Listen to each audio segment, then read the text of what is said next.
Credit card এটা কি কোনো ট্র্যাপ? বিভিন্ন মানুষের মনে কিন্তু বিভিন্ন রকমের ধারণা রয়েছে ক্রেডিট কার্ড সম্পর্কে।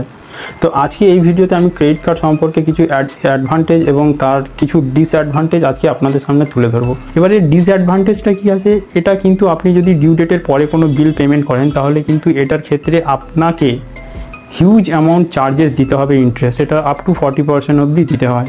ঠিক আছে, এর মধ্যে অনেক হিডেন চার্জেস থাকে ক্রেডিট কার্ডের মধ্যে। সেই হিডেন চার্জেসগুলো বিভিন্ন ব্যাংক আপনাকে ডিসক্লোজ করে, বিভিন্ন ব্যাংক ডিসক্লোজ করে না। মিনিমাম ট্র্যাপের নাম করে আপনাকে অনেক বেশি ইন্টারেস্ট চার্জ করা হয়। আপনার ধরুন 5,000 টাকা বিল এলো, আপনাকে ব্যাংক বলবে আপনি 2,000 টাকা মিনিমাম অ্যামাউন্টটা ডিউ করুন, পে করে দিন, আপনাকে 3,000 টাকা পরে পে করলেও চলবে। কিন্তু সেই 3,000 টাকার ওপর কিন্তু ব্যাংক আপনাকে ইন্টারেস্ট চার্জ করবে। আপনি ভাববেন যে আপনাকে আর কিছু টাকা দিতে হবে না, এরকম নয়। এবং তারপরে আপনি ক্রেডিট কার্ডে যা কিছু ইউজ করবেন তার ওপরেও টোটাল অ্যামাউন্টের ওপরে আপনার কিন্তু ইন্টারেস্ট চার্জ হবে।